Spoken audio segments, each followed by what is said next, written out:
夫君带回了年少时的白月光。他热烈大胆，闹市纵马，和他同乘一骑。我古板无趣，泥捏菩萨，看一眼都厌弃。就连我拼死生下的孩儿都更喜欢他，认他做娘亲。那夜大雨，我临窗怔愣许久，提笔写下和离书，掷在夫君脸上，却被他用砚台砸伤了额角。我如愿和离，也忘却这5年记忆。许久后，郎君怀中抱着幼女，正替我簪一朵鬓边花。不远处一对父子红了眼睛，颤抖着哽咽唤我。我不解皱眉，那人好生奇怪，看着我哭什么？郎君温柔地亲在我额角伤疤上，多半是脑中有疾，夫人莫要搭理。我和谢灵成婚的第5年，他接回了心上人裴芷。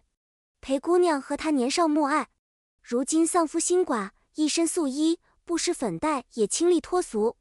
谢灵和裴芷策马长街时，我正排在人群中给谢颂安买茯苓糕。小孩子正是嘴馋长身体的时候，每日闹着我要吃点心。裴芷的马突然失去了控制，马蹄急促，人群惊慌，推挤着避让。我被人推倒在地，手肘磕破了，血印湿半边衣袖。谢灵眼疾手快，展臂将裴芷抱起，盈盈的腰肢被宽大手掌握住，他被轻松带到谢灵身前坐稳。那匹失控的马就要踩上我的头颅，马蹄不知怎么突然吃痛避开，踏在我身侧。我伏在地上，钗环狼狈，便听到有人喝彩：“谢小公爷当真好身手，与夫人甚是般配。”裴芷白皙的脸颊晕出2叶羞红，将脸往谢灵的胸膛前藏了藏。谢灵微不可察拧了下眉，并未反驳。方才被人群挤散的丫鬟抱月扶起我，惶恐地喊了声：“夫人！”2人的目光这才落在我身上。裴芷和谢灵都愣住了。我捂住隐隐作痛的手肘，仰起脸，平静地看向他们。闹市纵马，险伤人命，还请2位向我赔不是。人群安静下来，有人伸长脖子来看何人敢让小公爷赔罪。卖菜的大婶倒吸了一口冷气：“这才是小公爷的正头娘子，夫人施粥时我曾见过。”众人面色微变，纷纷交头接耳议论起来。天啊，那马背上的那女子是谁？举止如此亲密，莫非是小公爷的外室？裴芷红了眼眶，眼泪像断线的珠子落下，漂亮极了。马突然发了疯，还请姐姐饶恕我无心之失。血从指缝里沁出，我微笑直视她的眼睛。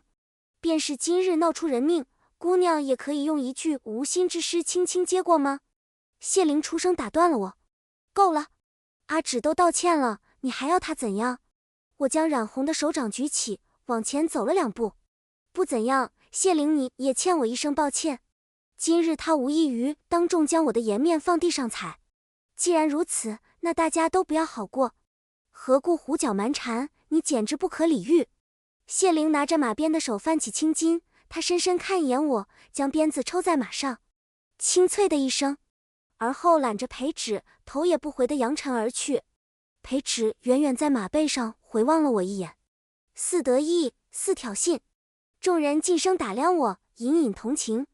有大婶壮着胆子推了推身旁的小女童，那小孩怯生生上前塞给我一块春饼，轻声道：“夫人，你别难过。”我微笑着接过春饼，摸了摸她柔软的额发。今日之后，只怕京城无人不知。谢小公爷和夫人不睦。我回府给伤口撒了点药，端着茯苓糕去找谢颂安。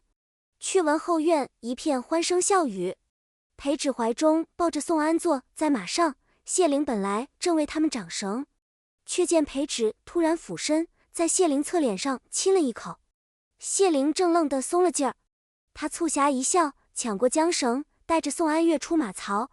宋安脸上一开始闪过惊慌，随后却开心尖叫，喊了几声后，却只能兴奋地喘着粗气，小小的脸全都涨红了，慢慢喊不出声音，脖子青紫。谢灵变了神色，追了上来，大喊着让他停下。我眼看不对，拼死上前拉住缰绳，粗粝的绳结磨破了掌心，几乎是把宋安从裴芷手中抢过来，将随身揣在前襟的药丸喂进他口中。等宋安青紫的脸恢复如常，冷汗几乎浸湿了我的后背。我站起身，狠狠掌掴了裴芷一巴掌，打得他偏过头去。谢灵抓紧我的手腕，劝我冷静。我扬起另一只手，狠狠抽在他的脸上，打得他脸颊冒出掌印，手心打得发麻。我攥紧手指，你怎么为人父亲的？宋安先天不足，不可骑马，你不清楚。裴芷哭着扑进谢灵怀里，抱歉阿灵，我真的不知，是我惹得姐姐不快了。谢宋安是我拼死生下的孩子，我孕中吃不下东西，每日吐了无数回，整个人瘦得形销骨立。生产当日更是痛了整夜，血水一盆盆往外端。而那时只因裴芷写信来自称被夫家苛待，谢灵便以兄长身份赶到渭南，替他撑腰料理一切。等他回来，我已从鬼门关走了一遭。我不爱谢灵，但因为这些，我对他有了恨。夏日的雨总是让人猝不及防，大雨就在此刻倾泻而下。隔着雨幕，我看见谢灵的眉骨被一点点浸湿，他眼睛黑得吓人，仿佛要吃了我的神情，却还是一点点松开了捏着我腕骨的手。对不住，他轻声说。我突然觉得没意思透了，也没兴趣在这里陪他们淋雨。俯身抱起宋安要走，却被谢宋安狠狠一口咬在手腕上。凭什么打父亲和裴姐姐？凭什么不让我骑马？我最讨厌娘了！一道闪电劈开天际，雷声炸在我的耳朵里。我难以置信地低头，一旁的丫鬟赶紧上前想接过谢宋安。小少爷别乱说，夫人最疼你了，还买了你最爱吃的茯苓糕。谢宋安松开嘴，留下我手腕上一个血淋淋的牙印。他充满恨意地望着我。茯苓糕，又是茯苓糕，你知不知道我早就吃腻了？他猛然起身，抢过丫鬟的碟子就摔在地上，清脆的脆裂声，碟子的碎片溅上我的裙角。那盘我亲自去买的茯苓糕碎成了无数片，混着雨水和尘土，烂成了一团泥。他狠狠推了一把我，明明这么小的人力气不大，却推得我踉跄了一下。裴姐姐漂亮温柔，比你好上千百倍，父亲也喜欢她。你滚啊！我不要认你当娘了。心仿佛被凛冽的风洞穿，层层叠叠的雨落下来，我眼前模糊一片，几乎看不见每个人的神情。半晌，我听见自己似乎轻笑了一声，带着冰冷的麻木。好啊，那就不当你娘了。我记不清如何回到内室，等回过神来，身上的衣裳还是湿的，窗外的雨淅淅沥沥，还未停歇。我临窗而望，枯瘦的指尖接住冰冷的潮意，潮湿一点点漫进心底。我停下怔了，抬手拿起案几上的笔，提笔写下了一纸和离书。有人推门而入，站在我身后，轻手轻脚为我搭了一件衣裳。我转头，谢灵来了。我将那张薄薄的纸掷到他面前，突然觉得5年的情分也不过如这张纸一样浅薄。我们和离吧。谢灵的神色一点点难看起来，他铁青着脸，英俊的面孔逐渐凶狠。他喉咙里喘着粗气问我，为什么？我嘴唇冰冷，感觉到呼吸也是冷的。你问我为什么？凉气一点点钻入肺腑，我呛咳了2声。自然是因为你龌龊不堪，不配为我夫君。谢灵的眼神里露出惊痛，嗓音发抖来抓我的手腕。我不答应。我挣开他，打开他的手，却被他狠狠压在案几上。离了我，你要去哪？是想去漠北找他？你死了这条心，就算死你也是我谢家妇。听到那个熟悉的地方，我恍惚了一瞬，被他突然发疯磕到了本就在流血的手肘，痛得一出眼泪，忍不住手脚并用踢打他。谢灵更加癫狂，怎么，我提不得他？一提你便要哭？他不松手，我便死死咬住他，制住我的虎口，直到齿缝里溢出血来。疯子，放开我！你别以为人人和你一样龌龊至极。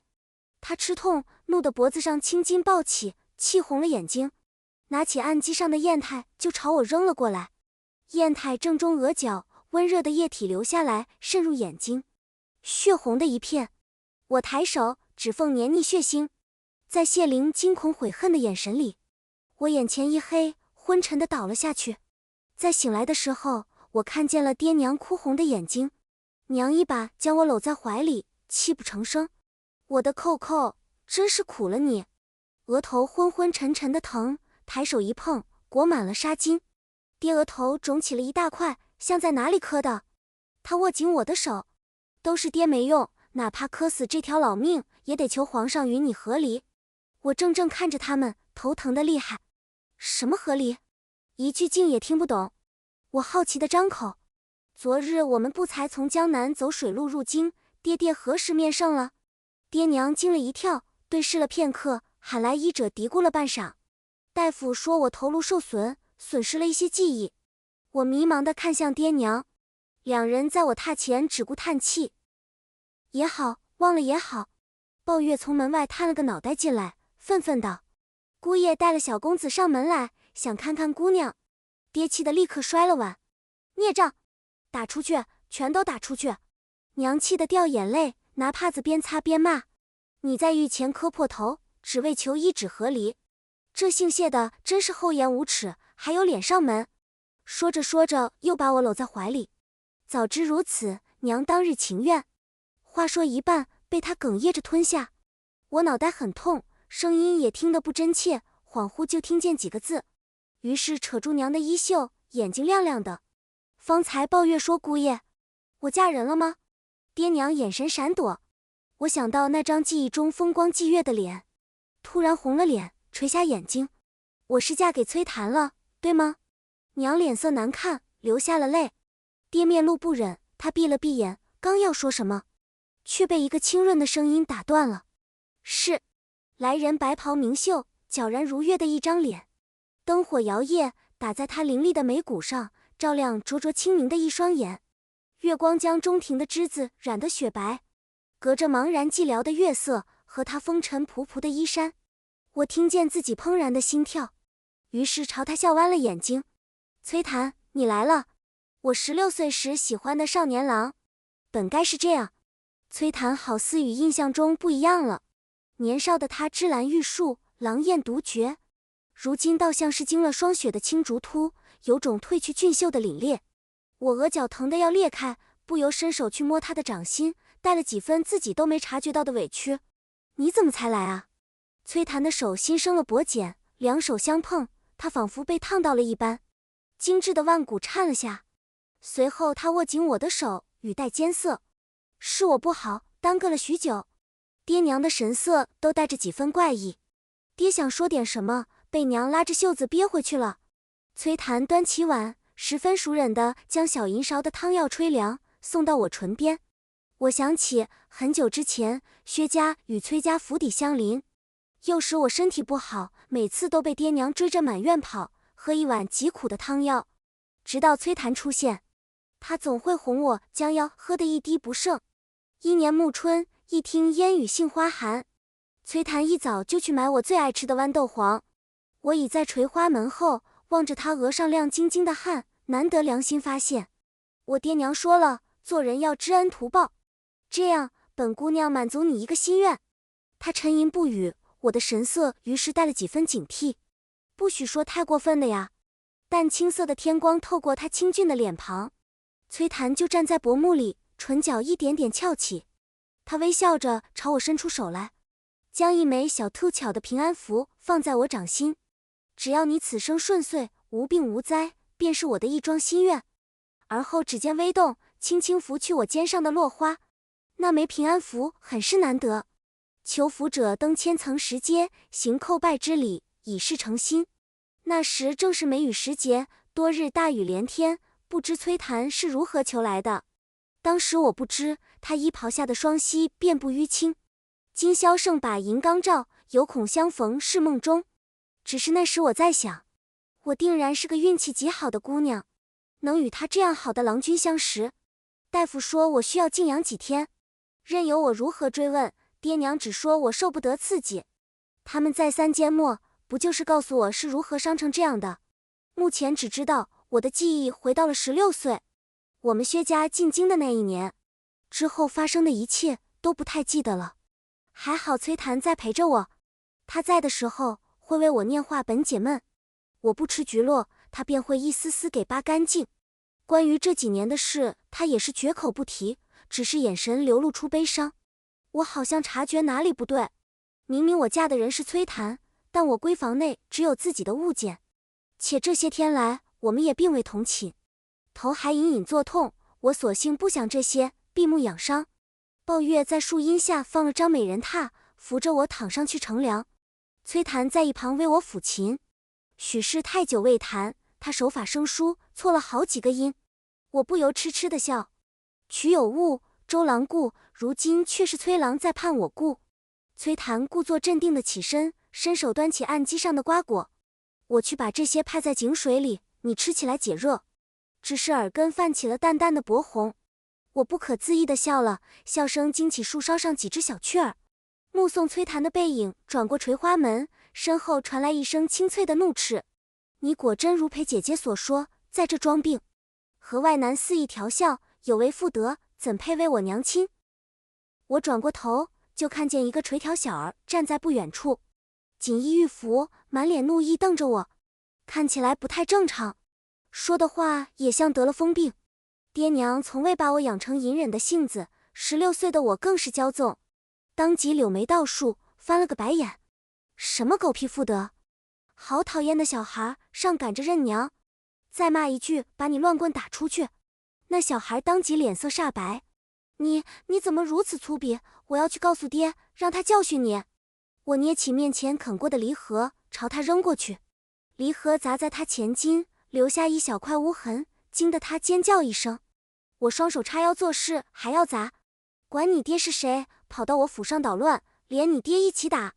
那小孩吓得一溜烟跑了，一边跑一边似撞了鬼般不停尖叫。我乐不可支，笑弯了眉眼，扯到伤口又痛得弓腰。有人从身后扶住我的肩，侧头看去，崔檀捂住心口，绷直了脖颈。我慌忙去摸他的胸膛，你怎的了？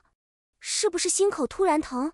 他抓住我乱动的手，努力朝我扯起嘴角，清俊的眉眼倒映进我的瞳仁中。我见他神色复杂，我没事。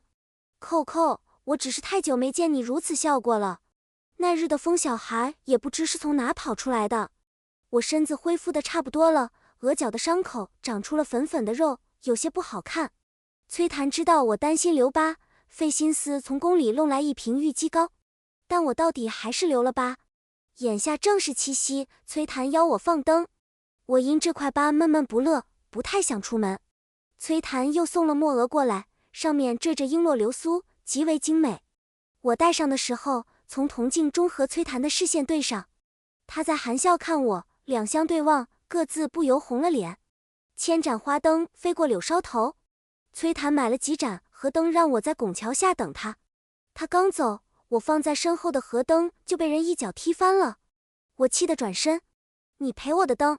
身后的陌生男人挽着一妙龄女子，他手里牵着的孩童，我定睛一看，正是那天的小孩。那招人厌的小孩瞪圆眼睛，脸长得红红。你怎会在此？说着就要来扯我的衣袖。谁许你抛头露面的，丢不丢人啊？给我回去！我存心要气他。怎么许你们一家把婢同游，不许我和有情人相会？你这小孩好没教养，真是讨厌。听见有情人3个字，男人突然黑了脸，他甩开了身侧的女子，一把掐住我的手腕。薛寇，你少在这装疯卖傻了，我还没死呢，你就和他成双入对，你到底有没有把我放在眼里？我气急，拼命想挣脱，手腕却被他捏得发痛，顿时气不打一处来，踩住他的脚，狠狠跺。何处来的登徒子，敢对你姑奶奶动手，看我不踩死你！那人松开了手，紧紧盯着我的脸，像是见了不可思议的事，怔怔看呆了。墨额在动作间掉到了地上，他看到我额角的伤疤，似愧似悔，伸手来触碰。还疼吗？我并非有意，却被身旁那女子打断。她怯怯地对我说：姐姐怕不是还在生我气吧？要打就打我，别打谢郎。我被这3人烦到不行。我认识你们谁啊？踢了我的灯还胡搅蛮缠。那个姓谢的像是才回过神来，灯火倒映在他眼睛里，他盯着我的脸，小心翼翼地问：你真的失忆了？声音带了几分颤抖。我眯起眼睛，警惕地打量他。这人莫非先前和我认识？脑子看起来不太好。那小孩撅起了嘴，爹，都说了他是装的，你和裴姐姐快带我去看灯，晚了就赶不上了。姓谢的男子上前2步，抿住了唇。你可是气我带了裴娘回府才和我这样闹？我和裴娘并未逾矩，随我回去吧，我此生正妻唯你一人而已。我忙不迭甩开他的手，往后退2步。你发什么癔症？本姑娘才不稀罕你的什么狗屁正妻。心下却有些害怕，想推开面前碍事的人去找崔檀，却又不知该往哪个方向跑。正在犹疑，背后传来高高的一声喊：扣扣！崔檀一身白袍，仿若染了月华。他站在不远处的巷子口，手里提着一盏鱼灯，就像身处黑暗的人寻到了光。我提起裙摆朝崔檀跑去，险些撞在他身上。他伸出胳膊揽住我，将鱼灯塞到手里，轻轻拍了拍我的手。别怕，我来了。旋即沉静抬眼，碧潭般的眉眼敛了敛。谢灵，别来无恙啊！我清楚地看见数盏灯火映在那人眼底，烧出一股癫狂。俊秀的脸带了狰狞的煞气，他泄愤似的踢飞脚边剩余的河灯，咬牙切齿，几乎是一字一句往外蹦。崔檀，你怎么敢当着我面这般？崔檀被呛声令我十分不高兴，我当即双手叉腰护在他身前。那咋了？我们两情相悦在一处，轮得到你这妖怪反对？那人额角青筋直跳，指着崔檀气得浑身颤抖。我说怎进不去薛府，定是你从中作梗。我摇了摇崔檀的手臂，这人和你有过节吗？看着脑子有些毛病。他微笑着点头，有不共戴天之仇。那讨人厌的孩童开始哭闹着要看灯，一手拽住那姑娘，满是怨愤地盯着我。你哪怕装病，学着裴姐姐的做派，我和爹也不会喜欢你的。平日管着不许我玩乐，今日还阻挠我看灯，我恨死你了！我要裴姐姐做我娘亲，我没你这样的娘。那女子脸羞得通红，羞涩地拿眼瞟谢灵，还不忘伸手虚虚捂住小孩的嘴。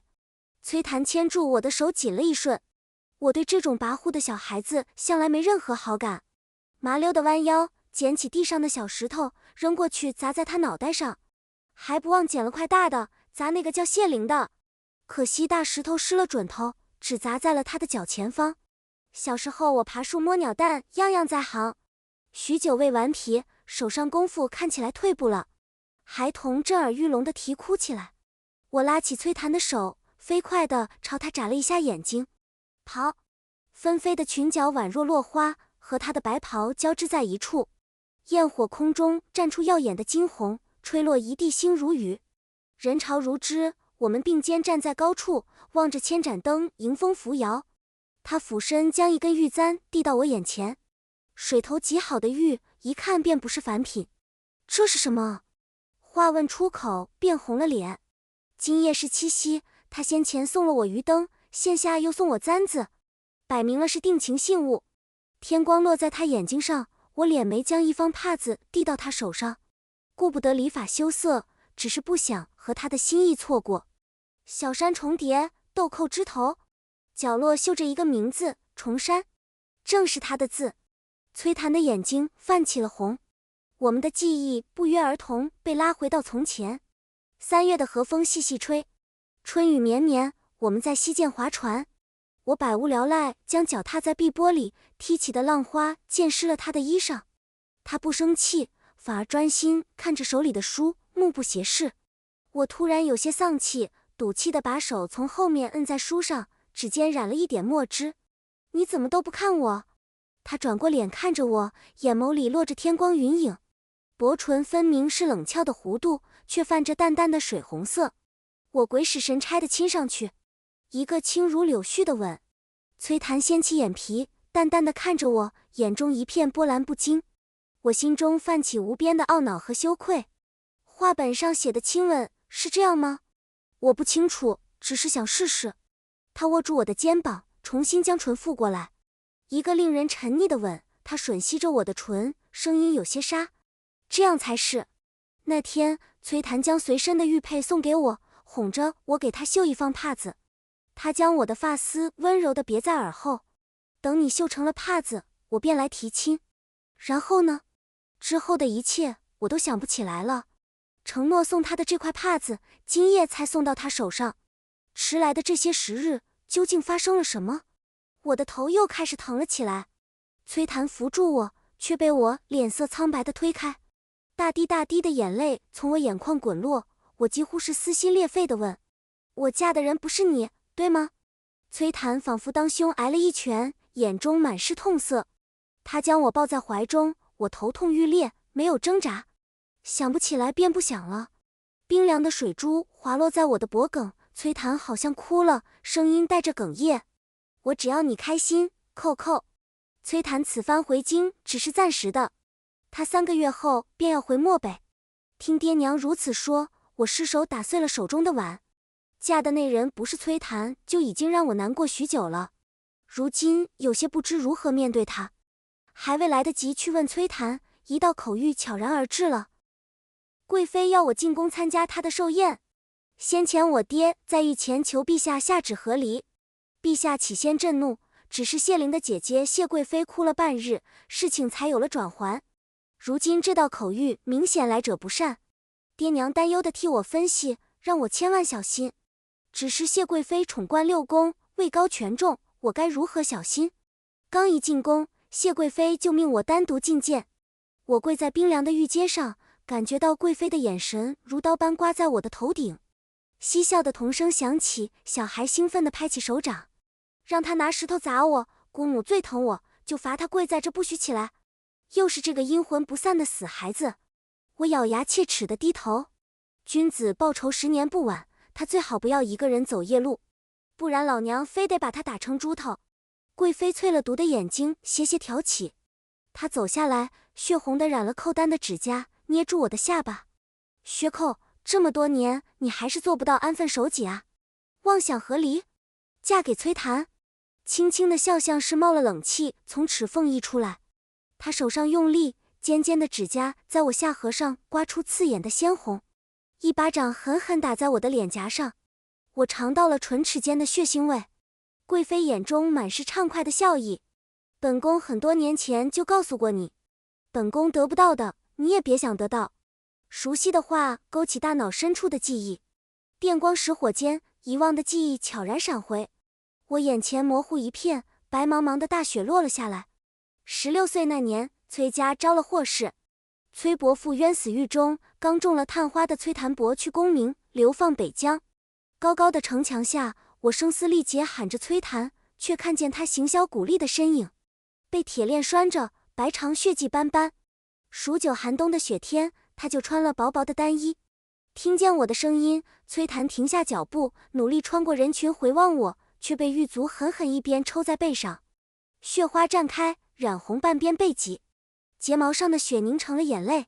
我最喜欢他眼睛下睫毛交错的影子，从来都是。崔檀的脸色白到几乎透明，却努力对我微笑。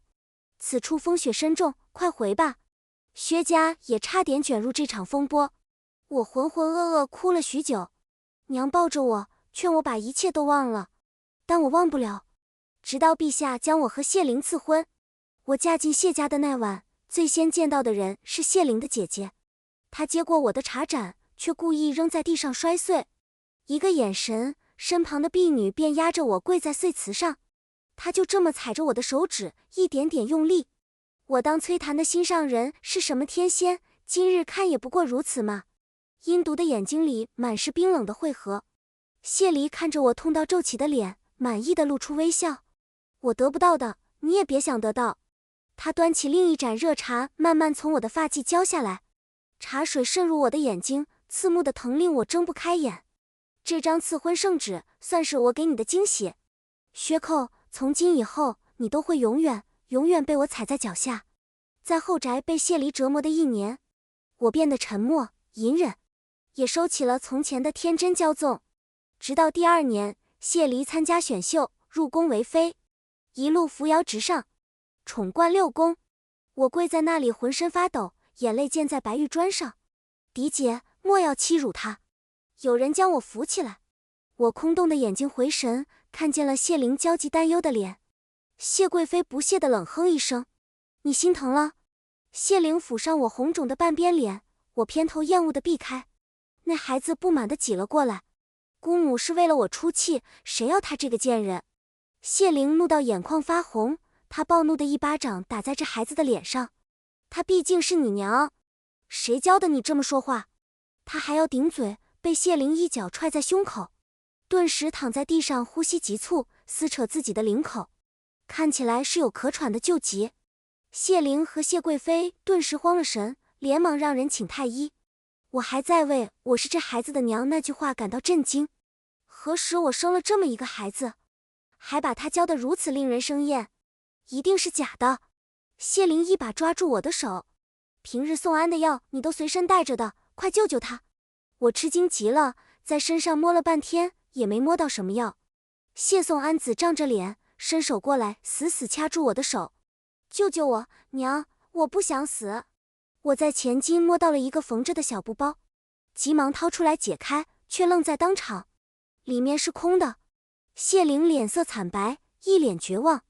所幸就在这时太医到了，一顿忙活，谢宋安头上扎满了针。闹了这么大的事，谢贵妃的寿宴也办不成了。谢灵被皇上叫去斥责，我被人领着出宫。长长的宫道上落满了花，脑海里思虑万千，我逐渐走得恍惚起来。当年嫁给谢灵后，谢离以我的名义给崔檀写过信，信中告诉他我要嫁给别人了，此生我们再无可能。谢离写这信的时候，逗趣般命令我在旁为他磨墨。我的眼泪打在手背上，他仿佛见了极好笑的事，捧腹大笑。我要让他看看他喜欢的人是多么不堪，轻易就能为了权势将他抛弃。薛家势微，而谢家勋贵，权倾朝野，我只能忍耐。那信中谢离是如何用不堪的言语折辱崔檀的，我记得清清楚楚。在我看来，崔檀应当恨我，是我和他许下花前月下的誓言，却转头将他始乱终弃。漠北苦寒，这些年他不知如何过来的。替父平反，官至三品，他不知吃了多少苦，却似从未对我有过芥蒂。我木然立在宫墙下，把手抵在心口，平息心中的酸涩。风中吹来了几枚洁白的花瓣，我突然很想见到崔檀。马蹄声渐起，我抬眼，他就骑在高头大马上，俯身朝我伸出手来：“我来接你了。”我抬手将宫墙之上吹落的花瓣放入他掌心，微笑着在心里默念：“还好你来了，崔檀。”几日后，我去了一趟谢府，去见了谢灵，将重新写的和离书放在他跟前。虽然这5年和他如何相处的细节，我还是没能记起来，如今只记得一个大概。眼下我只想要恢复自由。我不答应。他气红了眼睛，一把将和离书撕掉了。我面无表情，从怀里掏出另一张，直接拿了他的印章要盖。他抢了过来，将印章摔在地上砸碎了。我愣住了，一时间气急大骂：“你混账无耻！凭什么不答应和离？和你的培旨双宿双飞，死在一处，做一对老王八去！”他红着眼睛，仿佛要吃了我。你是我亲自求皇上赐婚求来的妻子，不许离开我！我吃惊地瞪圆了眼睛。一直以来，我都以为是谢离从中作梗，将我嫁给谢灵，从未想过是他主动求娶来的。我第一次见你，是你和崔檀在西涧泛舟，我躺在岸边垂柳下，我一见你就喜欢了，从此魂牵梦绕，再难忘怀。我不想听他恶心的诉衷情，于是蹙眉要打断他，却被他紧紧握住肩膀。谢灵的眼眶湿红，几乎要落下泪。可是为什么你嫁给我后却是那样沉闷无趣的样子？你为什么不开心？崔檀能给你的我也能给，你为何连个机会也不愿给我？我叹出一口气，悠悠地直视他的眼睛。那你把培旨放在何地？在谢灵只因他一封信连夜策马出城的时候，我差点因生产痛死在那夜。哪怕5年种种我已想不起，这件事我却始终难以释怀。因谢离不喜我，那日在他授意下，产婆也不大用心，更是封锁了消息，不允我爹娘探视。我几乎魂飞魄散的那一刻，感觉到有人紧紧握住了我的掌心，那人在声嘶力竭喊我的名字，指缝间的眼泪仿佛流不尽的溪。我朦胧睁开眼，是崔檀憔悴的脸。在北疆的人怎会出现在这里？我只以为是幻觉。我和谢灵的5年聚少离多，他恨我爱着崔檀，心存报复。我们厌恶彼此，疏离冷淡。从一开始就并无丝毫情愫，又何来的真心？提到了裴芷，谢灵的脸色发白，却依然强硬。我和他之间至今都是清白的，从未逾矩。我冷笑了一声，那为何上京百姓尽人皆知，你为了那位裴姑娘冷待夫人多年，心中挚爱便是她？谢灵哑口无言，仓皇地弯下腰咳嗽起来。我轻轻推开他，翻出书桌下我和他的婚书，毫不犹豫直接凑上烛台烧了。他倒吸了口气，展臂过来要抢夺，火烧起来瞬间将纸吞了大半。谢灵抢过去丢在地上，拿脚踩灭了火，婚书已经残破不堪了，就像我们5年残破不堪的姻缘。我很轻地说了一声，谢灵，是你对不起我，你不爱我，我也不爱你。谢颂安小小的身子推开书房的门，哭着扑向我的怀里。娘，你别不要颂安，你最疼颂安了，别离开好不好？他哭着捧着一碟茯苓糕，拼命往嘴里塞。我最爱吃娘给我买的茯苓糕了，娘，你再给我买好不好？见我无动于衷，他抽噎着跪在我脚边，递出一块茯苓糕，想喂给我。都是颂安一时糊涂，现下才明白娘是对我最好的人。娘，你就原谅颂安吧。我冷着脸避过那块茯苓糕，站起身扶了扶衣角。我不要当你娘了，从今往后我只是我自己。谢颂安嚎啕大哭起来，谢灵浑身的骨头都好像被人抽走了。他咳得直不起腰来，神色苍白涣散，却还在执着问我，若是没有裴芷，你会和我在一起吗？我摇了摇头，往外走了2步，斩钉截铁的一声，不会。真心是最要紧的，不以自己的真心来换，却妄想得到别人的真心，简直可笑且滑稽。谢灵还在不甘，倘若我比崔檀先遇到你，那一切会不会不同？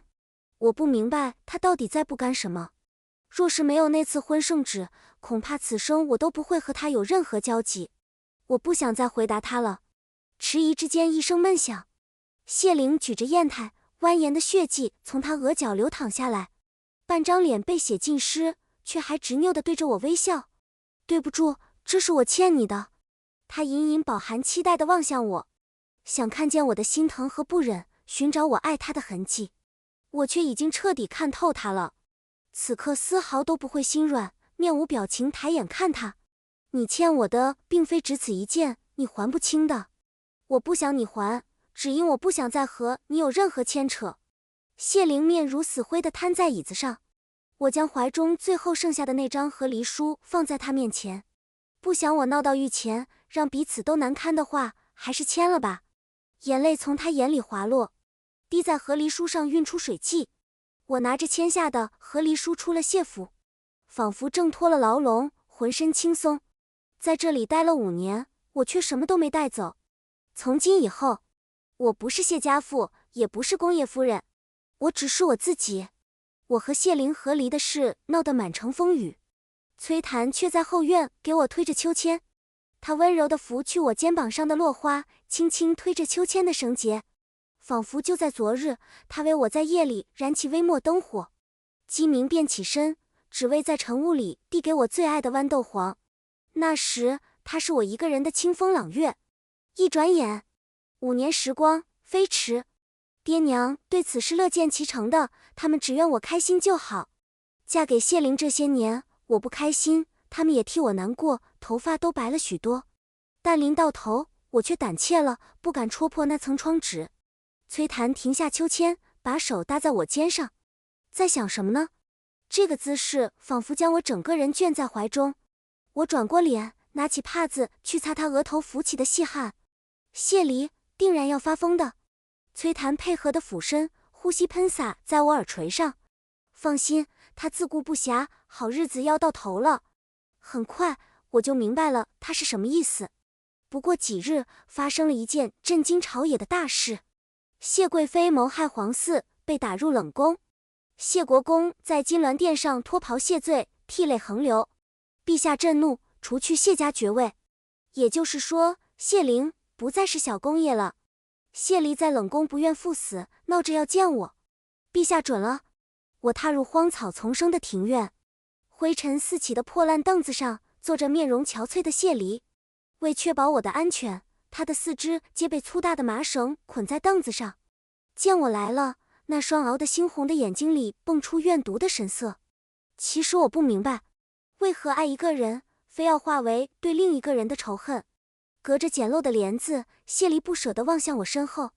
我知道他在期待着崔檀来见他，他却失望了，什么都没看见。于是悠悠叹了口气。进宫后的每一刻和年过半百的皇上度过的每一个夜晚，都让我感到恶心。如愿和离，你应当很得意吧？早知今日，当初你嫁进谢府的第一个晚上，我就该活活将你勒死。我警惕地站离他1丈之外。你叫我来，不会只为了叙旧吧？谢离不理会我，仍旧自顾自说着话。真羡慕你呀，薛寇，你的命怎会这样好？崔郎喜欢你，连我的胞弟也喜欢你。他兀自冷笑了一声。当日我随意想着找些匪徒让你失了清白的，可惜我的傻弟弟喜欢你，非要去求了赐婚圣旨。可那又如何？裴旨一出现，他的心还是歪了，男人都是如此。我嫌恶地皱起眉，起身就往外走。我没兴致听你的蛇蝎心肠。谢离急了，直起了脖子大喊：那崔檀呢？你能确保他对你毫无芥蒂？我愣愣停下脚步。谢离喜不自胜，乘胜追击。知道当年我在信里写了什么？他沙哑的喉咙溢出大笑。我用和你一模一样的字迹，写着他身为罪臣之子，别妄想和我结亲，连跪下为我提鞋的资格都没有。我僵直了背脊，捏紧了拳头，轻轻发抖。少女的天真和蛇一般的阴毒同时涌现在谢离瞳孔里。他兴奋地拔高声量。我还写了，拜托他务必要死在北疆，他的存在就是一个永远不可磨灭的耻辱，和他定情是此生最嫌恶之事。我愤怒地大喊：够了，你闭嘴！谢离张开血盆大口，仿佛蛊惑人心的妖怪。你以为他人诞下过孩子，残花败柳之身，再加上陈年旧怨，你拿什么确保崔檀永远不会变心？我恢复了冷静，平静看向他。这是我和他之间的事，与你无关。像是被我的冷静激怒，谢离状若疯癫，歇斯底里的大叫：凭什么？我家世远在你之上，容貌也不逊你多少，凭什么他宁愿流放都不愿娶我？凭什么这么多年他都念着你？我在信中那样辱他，他还每个月前回京城，只为看你一眼，凭什么？薛寇，你何德何能？你告诉我，你凭什么？一双如玉骨筷子般的手掀开帘子，就凭他是他。崔檀掀起眼皮，冷漠地看过来。谢离的眼珠仿佛不会转了，他贪婪地盯着他的面容，喉咙里呵呵作响。崔檀厌恶地转过脸，避开他的眼神，牵起我的手就往外走。我和夫人的事就不劳娘娘操心了，快些上路吧。办事的太监们围了上去。我听见谢离声嘶力竭地喊他的名字，随后是凳子踢倒的声音，伴随嘶哑的咒骂和挣扎。还要再听，崔檀伸手捂住了我的耳朵。莫要捂了耳朵，寇寇。我拿下他的手，与他十指相扣。你再喊我一声夫人吧。崔檀将我送上马车，我握住他的手腕，将他拽了进来。就像多年前我们泛舟，他执意读书，被我一把拽进小舟。崔檀的眼底闪过笑意，我喉咙干涩了一瞬。你当年在北疆收到的那封信，并非我写的，你信我吗？他毫不在意地躺下去。我什么时候没有信过你？也是，他如此聪明。崔檀将我揽过来，让我倚在他的肩上。寇寇，你于我而言是失而复得的珍宝。我忍住眼眶里的泪，平静地靠着他。当初崔檀的父亲冤死狱中，母亲吞金自尽，他们都不在了。我爹娘为他们在山上修葺了墓，崔檀带我去祭拜了他们。他启程回漠北的那天，我跟他一路同行。天地广阔，我愿领略另一番风景。在他漠北的书房里，我偶然发现了那封当初的回信，和谢里写的那封信放在一起。原来他并不如我想象中聪明。5年的时间让信纸破旧、泛黄，眼泪已经干涸，晕开的墨迹暴露了眼泪存在的痕迹。只要你此生顺遂，无病无灾，便是我的一桩心愿。很多年前，我们2家都未曾进京。那个梅雨时节，他冒着大雨替我求来的平安符，我答应过他的那句心愿，在此时如暮鼓钟声，正中我的眉心。对于那封恶毒的信，我不知道他是以什么心情写下的。本以为是决绝的回应，却依然还是他的真心。我再去找到崔檀的贴身小厮追问，这才知道这5年，他在我看不见的角落从未缺席。谢里所说，崔檀时常回京来看我，是真的。我成婚那天，他混在人群里，手中握着的那根簪子终究没送出去，扎得他满手鲜血淋漓。我在后宅无数个看不见月亮的夜晚，他就静静坐在屋檐上，隔着遥远的距离，悄然摸了摸我的影子。我生产那日，痛不欲生，濒死之际出现的那个人，不是幻觉。小厮哭红了眼睛。当日郎君提剑欲屠进谢府满门，属下拼死把他打晕了才带回去。漠北有连绵不绝的雪山，月亮比中原更加清寒孤冷，但我的月亮好像从未离开，明明高悬在遥远天际，却还是照亮了我。我展开手掌，那里躺着七夕那夜他送我的玉簪。崔檀踏着风雪而来，佩剑作响，仿佛敲击在我心头。碎雪落在他郁郁青青的眉宇之间，抬手轻轻替他拂去。他解下大氅披在我肩头，我就在此时一字一句地开口：崔檀，我们成亲吧。我和崔檀成婚的第3年，我爹辞官，带着我娘来了漠北。我也在同年有了我和崔檀的女儿。崔檀不愿再让我经历先前那般的鬼门关，私下偷喝了男子避孕的汤药，却禁不住我再三劝说。我怜惜崔檀悲苦，世上已无血脉至亲，于是有了私心，想为他诞下一个血脉相连的孩子。在漠北的这些时日，同先前在京城时一样，我仍会施粥，照看无家可归的孩子，甚至还替军中将士写起了家书。我的日子过得很好很好，这里的每一个人都是很好很好的，那些京城旧事早被我抛去脑后，因为对我而言不重要了。谢灵给我写过信，信中常诉相思。他说裴植给谢颂安下毒，逼谢灵娶她。谢颂安的旧疾更重了，求我回去看看他。我将信直接凑上烛台烧了，平静无波的吩咐：以后有信不必再送来了。我和谢灵的5年，因我本就未想起，变得愈发模糊不清，甚至他和谢颂安的样貌也在我的记忆里一点点褪去，变成一片空白。来漠北的第5年，崔檀休沐半旬，带着我去一边陲小城游玩。他怀中抱着女儿，牵着我去买豌豆黄。路过街头，他将芍药替我簪在鬓间，忍不住夸奖：扣扣就是全天下最美的小娘子。他从不吝惜对我的赞美，只是大庭广众，我多少红了脸，伸手掐他胳膊，却见远处一对父子红了眼，哽咽地喊了一声我的名字。我蹙眉看去，2个人一身潦倒，如同乞丐一般，憔悴瘦弱，仿佛吃了很多的苦。我不解地蹙眉，这人好生奇怪，看着我哭什么？崔檀温柔地亲在我额角伤疤上，多半是脑中有疾，夫人莫要搭理。他握紧我的手，怀中的女儿凑过来，在我脸颊亲了一口，咿咿呀呀，甜甜地叫了声娘亲。呼春惊到小桃枝，我和崔檀在春光里并肩而去，似乎风里吹散了一句低喃：对面不相识也好，这样也好。